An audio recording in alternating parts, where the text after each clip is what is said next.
श्री शिवाय नमस्तुभ्यम। ऐसा कहा जाता है कि मौनी अमावस्या के दिन गंगा जल अमृत में बदल जाता है। माघ मास की अमावस्या, जिसे मौनी अमावस्या कहते हैं, यह योग पर आधारित महाव्रत है। मान्यताओं के अनुसार इस दिन पवित्र संगम में देवताओं का निवास होता है, इसीलिए इस दिन गंगा स्नान का विशेष महत्व है। माघ मास को भी कार्तिक के समान पुण्य मास कहा गया है। गंगा तट पर इस कारण भक्तजन 1 मास तक कुटी बनाकर कल्पवास करते हैं। हिंदू धर्म में मौनी अमावस्या का विशेष महत्व माना गया है। यह मुख्य रूप से माघ मास के कृष्ण पक्ष की अमावस्या को मनाया जाता है। मौनी अमावस्या को लेकर यह मान्यता है कि इस दिन मनु ऋषि का जन्म हुआ था। साथ ही यह भी माना जाता है कि इस दिन गंगा के जल में देवी देवताओं का वास होता है, इसीलिए मौनी अमावस्या को गंगा जल में स्नान करना बहुत ही शुभ माना जाता है। इसमें भी मौनी अमावस्या बहुत ही पावन मानी जाती है। मौनी अमावस्या पर स्नान और दान किया जाता है। मौनी अमावस्या पर मौन व्रत भी रखा जाता है। इस दिन साधु संत और अन्य लोग मौन व्रत भी रखते हैं। मौनी अमावस्या के दिन लोग मौन रहकर पूरा दिन बिताते हैं। शास्त्रों के अनुसार चंद्रमा को मन का देवता माना गया है और अमावस्या के समय चंद्रमा के दर्शन नहीं होते, जिसके चलते मनुष्य के मन की स्थिति बिगड़ने लगती है। इसीलिए मौनी अमावस्या के दिन चुपचाप रहकर यानी मौन धारण कर मन की स्थिति को संभालने की कोशिश की जाती है और मन में ईश्वर का जाप करके दान का पुण्य प्राप्त किया जाता है। मौनी अमावस्या पर पितरों के लिए अनुष्ठान किया जाता है। जिन लोगों को अपने पितरों की मृत्यु की तिथि की जानकारी नहीं है, वे इस दिन अपने पितरों का पिंडदान कर सकते हैं। इस साल की मौनी अमावस्या बहुत ही विशेष है। भगवान सूर्य इस समय मकर राशि में गोचर कर रहे हैं। वहीं 29 जनवरी को चंद्रमा भी मकर राशि में गोचर करेंगे। गुरु पंचम भाग में विराजमान है। ऐसे में एक उत्तम स्थिति बन रही है। इस दिन सिद्धि योग का भी निर्माण हो रहा है। इस दिन अगर आप व्रत रख रहे हैं तो प्रातः उठकर सबसे पहले स्नान करें और फिर भगवान विष्णु और भगवान शिव की पूजा करें। साथ ही मौनी अमावस्या की व्रत कथा सुने। पौराणिक कथाओं के अनुसार मौनी अमावस्या के दिन मनु ऋषि का जन्म हुआ था। इस दिन मौन व्रत कर विधिवत श्री हरि भगवान विष्णु की पूजा अर्चना करके मुनि पद की प्राप्ति होती है। सनातन धर्म में अमावस्या तिथि का विशेष महत्व है। जब सूर्य और चंद्रमा के बीच का अंतर शून्य हो जाता है तो अमावस्या तिथि का योग बनता है। धार्मिक मान्यताओं के अनुसार अमावस्या की तिथि भगवान विष्णु को अत्यंत प्रिय है। मौनी अमावस्या पर मौन धारण कर स्नान करने का विधान है। इस दिन पीपल के पेड़ और भगवान विष्णु की विधिवत पूजा भी काफी महत्वपूर्ण मानी जाती है। स्कंद पुराण में वर्णित एक कथा के अनुसार बिना व्रत कथा पाठ किए किसी भी व्रत को पूर्ण नहीं माना जाता। अगर आप मौनी अमावस्या के दिन व्रत रख रहे हैं तो इस व्रत कथा को जरूर सुनिएगा। चलिए श्रोताओं, मैं अब आपको रसपान कराती हूँ मौनी अमावस्या की व्रत कथा का। आइए जानते हैं असंभव को भी संभव करने वाली मौनी अमावस्या व्रत की चमत्कारी कथा। इस मंगलकारी अद्भुत कथा का आनंद उठाइए और अंत तक हमारे साथ बने रहिए। कथा को बीच में आधा बिल्कुल ना छोड़िए। ऐसा माना जाता है कि इसको बीच में छोड़ने से विष्णु भगवान की कृपा प्राप्त नहीं होती। पौराणिक कथाओं के अनुसार कांचीपुरम नगर में देवस्वामी नामक एक ब्राह्मण रहता था। उसकी पत्नी का नाम धनवती और पुत्री का नाम गुणवती था। उसके 7 पुत्र थे। देवस्वामी ने 7 पुत्रों का विवाह करने के पश्चात अपनी पुत्री के विवाह के लिए योग्य वर की तलाशी हेतु अपने बड़े लड़के को बाहर देश भेज दिया। इधर देवस्वामी ने अपनी पुत्री गुणवती की कुंडली एक ज्योतिषी को दिखाई। ज्योतिषी ने गुणवती की कुंडली देखकर कहा कि सप्तपदी होते होते ही यह कन्या विधवा हो जाएगी। यह बात सुनकर देवस्वामी अत्यंत दुखी हुए और ज्योतिषी से इस योग के निवारण का उपाय पूछने लगे। ज्योतिषी ने उपाय बताया कि इस योग का निवारण सिहिलदीप वासिनी सोमा नामक धोबिन के घर बुलाकर उसकी पूजा करने से ही संभव होगा। यह सुनकर देवस्वामी ने अपने सबसे छोटे लड़के के साथ अपनी पुत्री को सोमा धोबिन को घर लाने के उद्देश्य से सिंहल द्वीप जाने के लिए रवाना किया। वे दोनों समुद्र के तट पर पहुंचकर समुद्र पार करने का उपाय सोचने लगे, लेकिन उन्हें कोई उपाय नहीं सूझ रहा था। थक हार कर दोनों भाई बहन भूखे प्यासे एक वट वृक्ष की छाया में उदास होकर बैठ गए। उस वृक्ष के तने की एक खो में गिद्ध के बच्चे रहते थे। वे दिन भर इन दोनों को परेशान होते हुए देख रहे थे। शाम को बच्चों की माँ उनके लिए कुछ आहार लेकर आई और उन्हें खिलाने लगी, लेकिन गिद्ध के बच्चों ने कुछ नहीं खाया और अपनी माँ से कहने लगे, इस वृक्ष के नीचे आज सुबह से ही 2 भूखे प्यासे प्राणी बैठे हैं। जब तक वे नहीं खाएंगे हम लोग भी नहीं खाएंगे। बच्चों की बात सुनकर उनकी माँ गिद्धनी को दया आई। उसने पूछा, प्राणियों को देखा और उनके पास जाकर कहा, आपकी इच्छा मैंने जान ली है, आप लोग भोजन करें। कल प्रातः मैं आप लोगों को समुद्र पार सोमा के घर पहुंचा दूंगी। गिद्धनी की बात सुनकर उन दोनों भाई बहन की चिंता कम हुई। दोनों को अत्यंत प्रसन्नता हुई। उन्होंने गिद्धनी को प्रणाम कर भोजन किया। प्रातः होते होते गिद्धनी ने उन्हें सोमा के घर पहुंचा दिया। वे दोनों पास के ही जंगल में झोपड़ी बनाकर रहने लगे। उन्होंने अपनी सेवा से सोमा को प्रसन्न करने का निश्चय किया।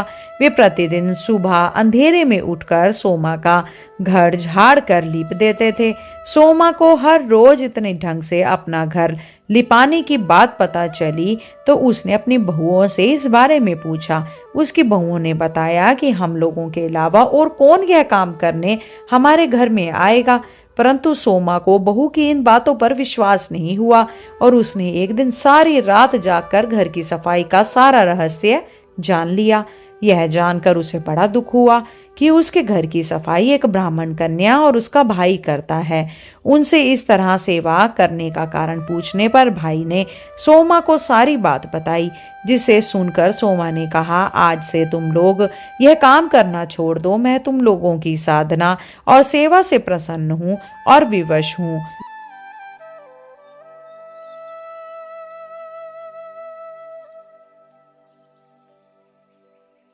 अब बिना तुम्हारी मदद किए मुझे विश्राम नहीं मिल सकता। सोमा उनके आग्रह पर दोनों के साथ घर जाने को तैयार हो गई। प्रस्थान करते समय उसने अपनी बहुओं से कहा कि यदि मेरी अनुपस्थिति में किसी की मृत्यु हो जाए तो उसके शरीर को नष्ट ना करना। क्षण भर दोनों अतिथियों के साथ वह कांचीपुरम पहुंची। गुणवती का विवाह संपन्न हुआ और सप्तपदी होते होते उसके पति की मृत्यु हो गई। सोम ने अपने संचित पुण्य का फल गुणवती को दान कर उसके पति को जीवित कर दिया और उन्हें आशीर्वाद देकर वह सिंहल द्वीप के लिए रवाना हो गई। सच्चित पुण्य क्षीण होने से सोमा के पुत्र, दामाद और पति के घर में मृत्यु हो गई।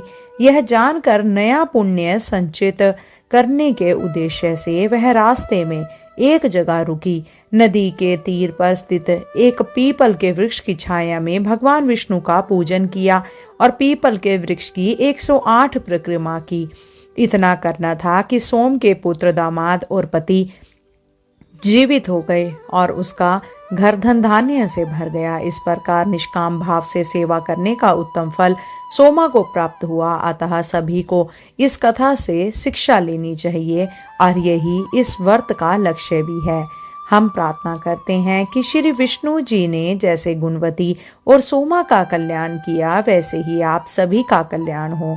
मौनी अमावस्या के दिन मौन व्रत रखकर मन, वाणी और कर्म से पवित्रता बनाए रखना शुभ माना जाता है। इस पौराणिक कथा के अनुसार मौन व्रत रखने से व्यक्ति अपने पापों से मुक्त होकर मोक्ष की ओर अग्रसर होता है।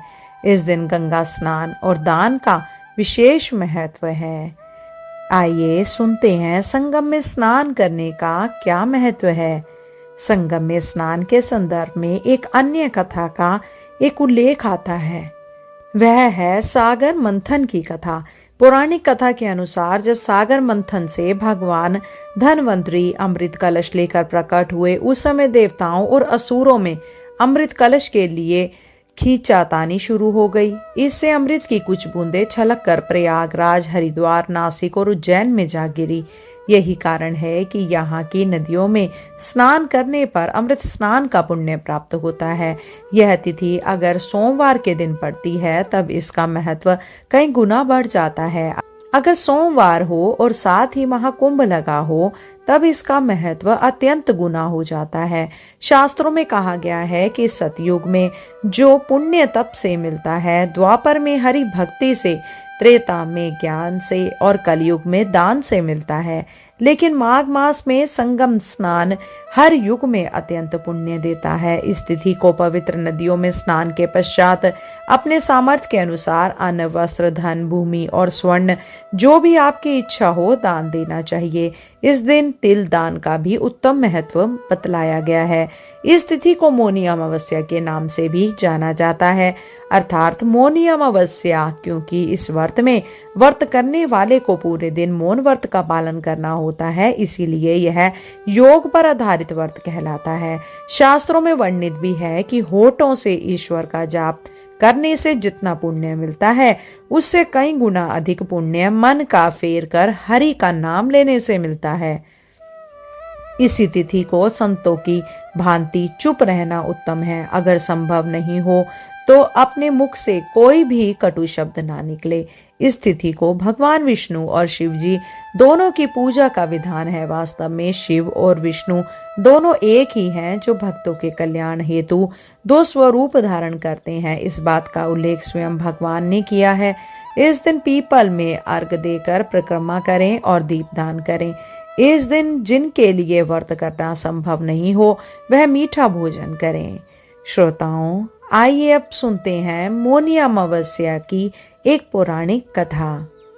आज की इस कथा को शुरू करते हैं, तो आप लोग बड़ी ही श्रद्धा और प्रसन्न चित्त मन से इस कथा को पूरा अवश्य सुनिएगा। अब आइए श्रवण करते हैं पूर्णिमा और अमावस्या की कथा, जिसे सुनने मात्र से सभी देवताओं की कृपा प्राप्त होती है। एक राज्य में एक राजा और एक रानी रहते थे, जिनकी 4 संतानें थी, 2 लड़के और 2 लड़कियां। एक लड़की का नाम पूर्णिमा और दूसरी लड़की का नाम अमावस्या था। पूर्णिमा घर के कामों में निपुण थी और घर का पूरा काम करती थी और भगवान की पूजा अर्चना भी किया करती थी। इसके अतिरिक्त वह गौ माता की सेवा भी किया करती थी। और उसकी दूसरी बहन अमावस्या ना ही घर का कोई काम करती थी और ना ही भगवान की पूजा अर्चना करती थी और ना ही गौ माता की सेवा करती थी। पूर्णिमा सर्वगुण संपन्न थी, फिर भी राजा और रानी अपने दोनों बेटों तथा पुत्री अमावस्या को ही प्यार किया करते थे और वह पूर्णिमा से प्यार नहीं करते थे, उसके साथ भेदभाव करते थे। राजा के चारों पुत्र और पुत्री धीरे धीरे बड़े हो रहे थे। जब वे बड़े हो गए, राजा ने अपने दोनों पुत्रों का विवाह योग्य कन्याओं के साथ करा दिया। इसके बाद रानी ने राजा से कहा कि अब तुम दोनों पुत्री विवाह के योग्य हो गई हो और इन दोनों का विवाह भी करा देते हैं। लेकिन पुत्री अमावस्या का विवाह किसी बड़े खानदान में कराना और पूर्णिमा का विवाह किसी गरीब परिवार में कराना, क्योंकि पूर्णिमा को केवल भगवान की पूजा पाठ करना ही पसंद है और गाय की सेवा करना पसंद है। अब रानी ने राजा को दोनों पुत्रियों का रिश्ता तय करने के लिए भेजा। राजा ने अपने पड़ोसी राज्य में जाकर वहां के राजा के पुत्र से अमावस्या का रिश्ता तय कर दिया और वहीं पास के गांव में जाकर एक गरीब परिवार के लड़के से पुत्री पूर्णिमा का रिश्ता भी तय कर दिया। यह सारी बात जानकर राजा ने अपनी रानी से बतलाया तो रानी यह सोचने लगी कि अब देखते हैं कि भगवान इसकी मदद कैसे करते हैं। यह बहुत ही पूजा पाठ करती है और भगवान में मगन रहती है। पूर्णिमा का भाई और उसकी भाभी पूर्णिमा से बहुत प्यार करते हैं, क्योंकि पूर्णिमा उनके घर के कामों में उनका साथ देती है और कामों में उनका हाथ बटाती है, और यही उनकी दूसरी बहन अमावस्या उन पर अपना रोब जमाती है और घर का कोई कार्य भी नहीं करती। कुछ समय बीत जाने के बाद दोनों पुत्रियों का विवाह हो जाता है। राजा और रानी विवाह के बाद अपनी दोनों पुत्रियों को विदाई देते हैं। विदाई देते समय राजा और रानी पुत्री अमावस्या को बहुत सारा धन और दौलत देकर विदा करते हैं और पूर्णिमा को भी कुछ नहीं देते। और खाली हाथ अपने घर से विदा करते हैं। इसके बाद दोनों बहनें अपने अपने ससुराल में चली जाती हैं। कुछ दिन बीत जाते हैं और एक दिन अमावस्या अपने घर पर शिव जी की कथा रखती हैं, जिनमें वह सभी गांव वालों को निमंत्रण देती है और अपनी बहन पूर्णिमा को नहीं बुलाती। जब गांव की सभी औरतें अमावस्या के यहाँ जाती हैं तो यह सब दृश्य पूर्णिमा अपने घर के दरवाजे के बाहर बैठकर देख रही होती है। तब वहां से गुजर रही औरतें पूर्णिमा से कहती हैं कि तुम्हारी बहन के यहाँ शिव जी की कथा रखी है, क्या तुम नहीं चलोगी? पूर्णिमा ने कहा, मुझे निमंत्रण नहीं आया है, मैं नहीं जा सकती। सभी गांव की औरतों ने पूर्णिमा से कहा, बुलावा नहीं तो क्या हुआ, भगवान शिव की कथा है, तुम हमारे साथ चलो। गांव की सभी औरतों की बात मानकर पूर्णिमा भी उनके साथ शिव जी की कथा में अमावस्या के घर चली जाती हैं। जब अमावस्या की नजर पूर्णिमा पर पड़ती है तो वह कहती है कि तुम यहाँ कैसे चली आई, मैंने तो तुम्हें बुलाया नहीं था। खैर कोई बात नहीं, अब तुम आ ही गई हो तो चुपचाप बैठी रहना। और यह कहते हुए अमावस्या ने पूर्णिमा की गरीबी का भी मजाक उड़ाया। पूर्णिमा की आंखों में आंसू आ गए और रोते रोते मन ही मन में पूर्णिमा भगवान शिव से विनती करती है, हे भगवान, क्या पूजा पाठ करना गलत है? गौ माता की सेवा करना गलत है? आखिर मेरी गलती क्या है? आप मुझ पर अपनी कृपा दृष्टि कब बनाएंगे? पूर्णिमा बार बार भगवान शिव से यही कहती रहती। इतने में शिव कथा पूरी हो जाती है और अमावस्या भगवान का प्रसाद बांटने लगती है। वह सभी लोगों को प्रसाद देती है, लेकिन पूर्णिमा को वह प्रसाद नहीं देती। पूर्णिमा बिना प्रसाद के ही अपने घर लौट जाती है। रास्ते में वह यह सोचते हुए चलती है कि यदि बच्चे उसे कथा का प्रसाद मांगेंगे तो वह उन्हें क्या जवाब देगी। उसने सोचा था कि वह अपने मायके अपने भाई और भाभी के यहाँ जाएगी और वहां से जाते हुए बच्चों के लिए कुछ लेकर जाएगी। ऐसा सोचते हुए वह अपने घर वापस लौट आई। घर वापस लौट कर आने के बाद वह अपने पति और बच्चे से कहती है कि वह अपने मायके जा रही है। पति ने कहा ठीक है, और कुछ समय के बाद पूर्णिमा अपने मायके के लिए रवाना हो गई। चलते चलते रास्ते में एक चबूतरा आया जिस पर तुलसी का पौधा लगा था। उस चबूतरे पर एक बूढ़ी अम्मा बैठी हुई थी। वह कोई और नहीं, साक्षात तुलसी माता थी। उस बूढ़ी माता ने पूर्णिमा से कहा, बिटिया तुम कौन हो और कहाँ जा रही हो? पूर्णिमा अपना परिचय देती है। परिचय देने के बाद बूढ़ी औरत ने पूर्णिमा से कहा कि यहाँ तुलसी का पौधा सूख रहा है और इसमें थोड़ा सा पानी डाल दो और इस चबूतरे की साफ सफाई कर दो, जिससे मुझे थोड़ी ठंडक मिलेगी। पूर्णिमा ने कहा कि ठीक है माँ, मैं तुलसी में पानी डाल देती हूँ और यहाँ की साफ सफाई भी कर देती हूँ। पूर्णिमा ने साफ सफाई करने के बाद बूढ़ी अम्मा को भी नहला दिया और बूढ़ी अम्मा की भी सेवा की। उनके पैर दबाए और बूढ़ी अम्मा से कहा कि माँ जी और बताइए, मैं आपकी क्या सेवा करूँ? कोई और काम है तो बता दीजिए, मैं कर दूंगी। बूढ़ी अम्मा ने कहा कुछ नहीं, अब तुम जाओ और वापस आते समय मुझसे मिलते हुए जाना। पूर्णिमा ने बूढ़ी अम्मा से कहा ठीक है अम्मा जी, मैं जाती हूँ, वापस आते वक्त आपसे मिलते हुए जाऊंगी। कुछ समय आगे चलने के बाद एक शिव मंदिर आया। वहां पर उसे एक बूढ़े बाबा मिले जो मंदिर के बाहर बैठे हुए थे। वह कोई और नहीं, साक्षात भोलेनाथ थे। उन्होंने पूर्णिमा से कहा कि कहाँ जा रही हो बेटी, तुम कौन हो? तब पूर्णिमा ने अपना परिचय दिया। फिर उस बूढ़े बाबा ने पूर्णिमा से कहा इस चबूतरे की और इस मंदिर की सफाई कर दो। तब पूर्णिमा ने मंदिर की और चबूतरे की साफ सफाई करी और वहां पर पूजा पाठ की, अर्चना भी की। और साफ सफाई पूजा अर्चना करने के बाद उन्होंने बूढ़े बाबा को भी नहला दिया और उनसे कहा कि बाबा और कोई काम हो तो बतलाइए। तब बूढ़े बाबा ने कहा नहीं बेटी, अब तुम जाओ और वापस आते वक्त मुझसे मिलते हुए जाना। पूर्णिमा ने कहा ठीक है बाबा, मैं जाती हूँ, वापस आते हुए आपसे मिलती हूँ। आगे चलते चलते कुछ दूर चलने के बाद पूर्णिमा को एक काली का मंदिर दिखा। वहां पर भी एक बूढ़ी अम्मा चबूतरे पर बैठी हुई थी। उस बूढ़ी औरत ने भी पूर्णिमा से कहा कि बेटी तुम कौन हो, कहाँ जा रही हो? तो पूर्णिमा ने उस बूढ़ी औरत को भी अपना परिचय दिया। बूढ़ी औरत ने पूर्णिमा से कहा कि यहाँ पर भी सभी पूजा पाठ करने के लिए आते हैं, लेकिन मंदिर की साफ सफाई करने के लिए कोई नहीं आता, इसीलिए तुम मंदिर की और चबूतरे की साफ साफ सफाई कर दो। पूर्णिमा ने कहा ठीक है माता जी, और पूर्णिमा मंदिर की ओर चबूतरे की साफ सफाई कर देती है और पूजा पाठ भी करती है और माता जी का श्रृंगार भी करती है और उस बूढ़ी अम्मा को भी नहला देती है और बूढ़ी अम्मा के पैर दबाती है और कहती है कि सभी काम हो गया है माँ जी, और कोई काम हो तो बताइए। बूढ़ी अम्मा कहती है कि नहीं बेटी, अब तुम जाओ, लेकिन वापस आते वक्त मुझसे मिलते हुए जाना। पूर्णिमा कहती है ठीक है, और वह आगे चली जाती है। आगे चलते चलते एक नदी आती है, वहां पर एक बूढ़ी अम्मा बैठी रहती है और वह कहती है कि बेटी तुम कौन हो और कहां से आई हो। उसे भी पूर्णिमा अपना परिचय देती है।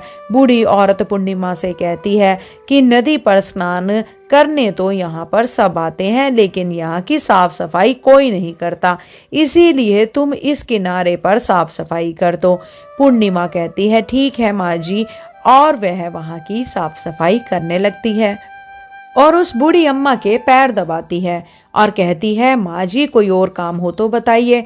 बूढ़ी औरत कहती है कि कुछ नहीं बेटी, तुम जाओ, लेकिन वापस आते वक्त मुझसे मिलते हुए जाना। और वह नाव में बैठकर नदी के दूसरे किनारे पहुंच जाती है और वहां अपने मायके के घर पहुंच जाती है और वहां पर पूर्णिमा के भाई और भाभी उसे देखकर बहुत खुश हो जाते हैं और वे पूर्णिमा की बहुत खातिरदारी करते हैं और उससे बहुत सारी बातें करते हैं और कहते हैं कि बच्चों को भी साथ में लेकर आती तो बहुत अच्छा होता। अब कुछ समय के बाद पूर्णिमा ने वापस आके ससुराल जाने को कहा तो उसकी भाभी ने उसके लिए एक साड़ी दी और थैले में बच्चे के लिए कपड़े और खाने पीने की कुछ चीजें रख दी और कहा कि तुम बहुत दिनों के बाद आती हो। और पूर्णिमा की भाभी ने एक थैला पूर्णिमा के हाथ में दे दिया और कहा कि जाओ और जल्दी वापस आना।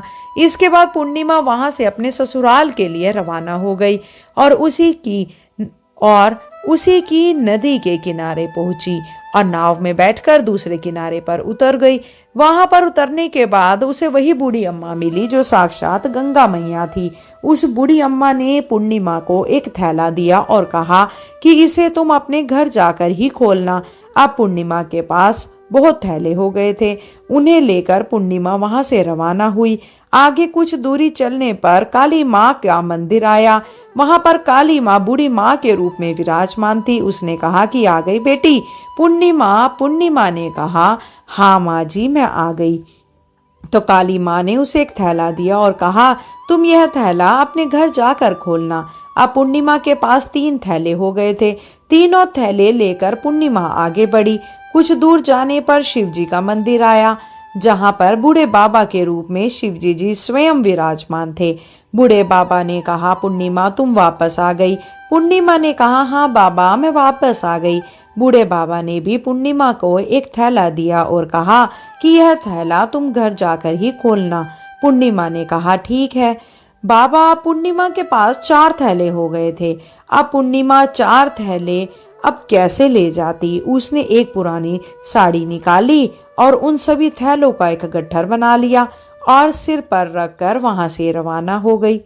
कुछ दूर जाने के बाद उसे तुलसी माँ बूढ़ी औरत के रूप में मिलती है और कहती है पूर्णिमा तुम आ गई। पूर्णिमा कहती है हाँ माँ जी मैं आ गई।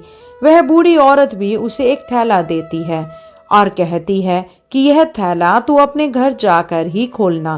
पूर्णिमा कहती है ठीक है माँ जी। अब पूर्णिमा के पास 5 थैले हो गए थे।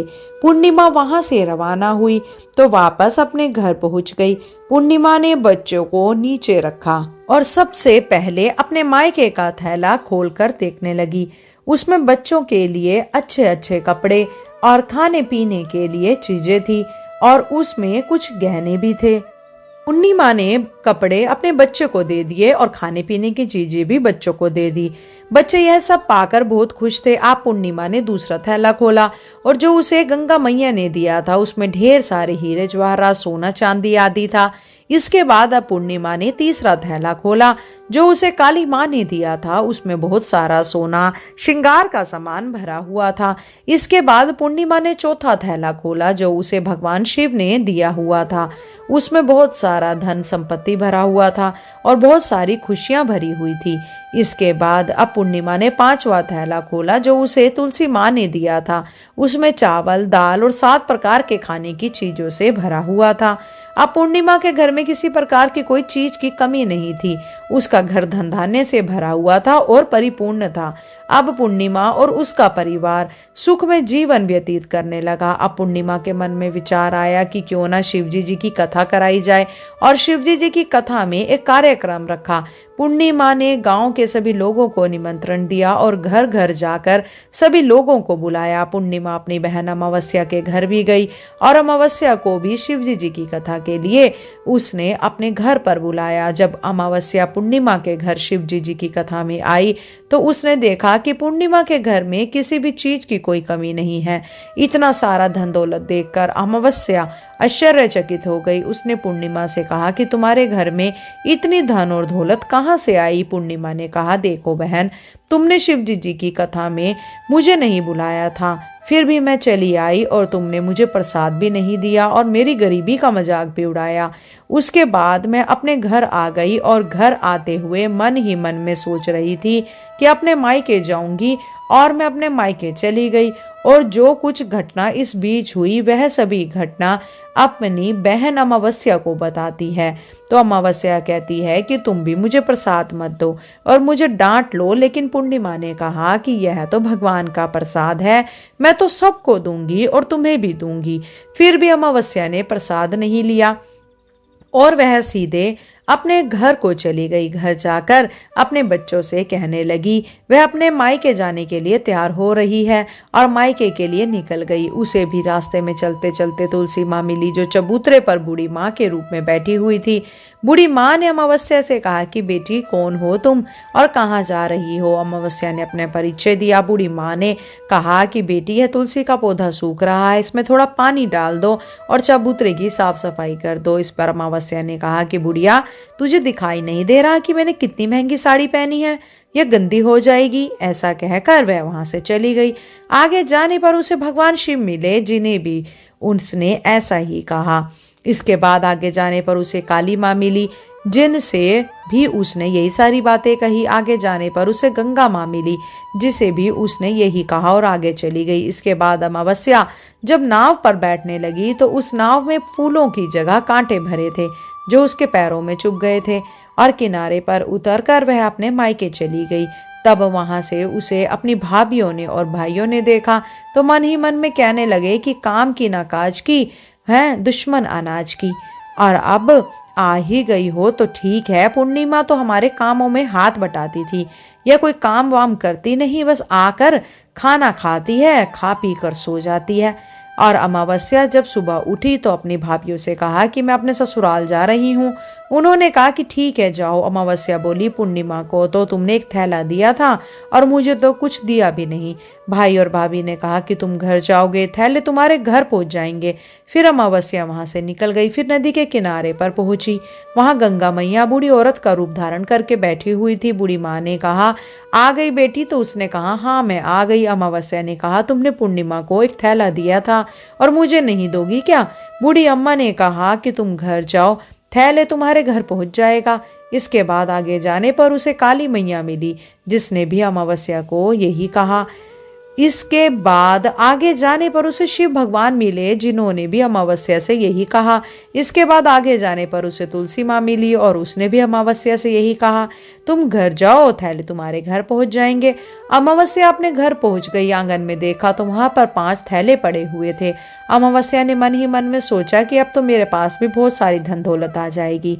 जल्दी जल्दी उसने सभी थैलों को खोला। किसी में मिट्टी थी, किसी में पत्थर, किसी में कंकर और किसी में कोयला। उसे मायके से भी कुछ नहीं मिला था। इन थैले में कुछ भी नहीं था। अमावस्या दौड़ती हुई पूर्णिमा के घर गई और कहती है कि तुम्हें तो इतना सब कुछ मिला है, मुझे तो कुछ नहीं मिला, आखिर क्यों? तो पूर्णिमा कहती है कि जब मैं अपने मायके जाती हूँ अपनी भाभियों के साथ, उनका काम में हाथ बटाती हूँ, उनके साथ मिलकर काम करती हूँ, लेकिन तुम ऐसा कुछ नहीं करती, उनकी इज्जत भी नहीं करती, इसीलिए वह तुम्हें भला क्या देंगी? इसके बाद तुमने गंगा मैया को ठुकरा दिया, काली माता को भी तुमने ठुकरा दिया, भगवान शिव को भी तुमने ठुकरा दिया, इसीलिए उन्होंने भी तुम्हें कुछ नहीं दिया। अमावस्या कहती है कि बहन तुम मुझे माफ कर दो, मैंने तुम पर हमेशा अत्याचार किया है, मुझे कुछ नहीं मिला तो कोई बात नहीं, मैं भी भगवान की भक्ति करूंगी और सब कुछ प्राप्त कर लूंगी। मुझे इन सब चीजों का रहस्य बताओ। तो पूर्णिमा ने कहा कि तुम 3 सूत्र का ज्ञान ले लो और उसकी कथा करना। पहले सूत्र में दया मांगना, दूसरे सूत्र में कथा मांगना और तीसरे सूत्र में 108 बार ओम नमः शिवाय का जाप करना। बहन, भगवान ने यह सूत्र दिए हैं, इनको अपने हृदय में बसा लेना। मैंने भी यही 3 सूत्र अपने जीवन में अपनाए थे और सच्चे मन से भगवान की भक्ति पूजा पाठ की थी। फिर शिव ने मुझे यह सब कुछ दिया और तुम्हारे पास जो कुछ भी था वह खत्म हो गया। इसके बाद अमावस्या अपने घर गई और भगवान की पूजा पाठ करने लगी और गौ माता की सेवा भी की और दूसरों की मदद भी करने लगी। श्रोताओं, बोलिए हर हर महादेव, जय श्री कृष्णा। दोस्तों, आपको यह कथा कैसी लगी अपना कमेंट बॉक्स में राय जरूर दीजिएगा और कमेंट बॉक्स में जय श्री कृष्णा बिल्कुल लिखना ना भूलिएगा। वीडियो पसंद आई हो तो कृपया करके लाइक और शेयर करें। साथ ही अगर आप चैनल पे नए हैं तो सब्सक्राइब अवश्य करें। आज के लिए इतना ही। शीघ्र मिलते हैं नई वीडियो और नई जानकारी के साथ। जब तक के लिए जय श्री कृष्णा, राधे राधे।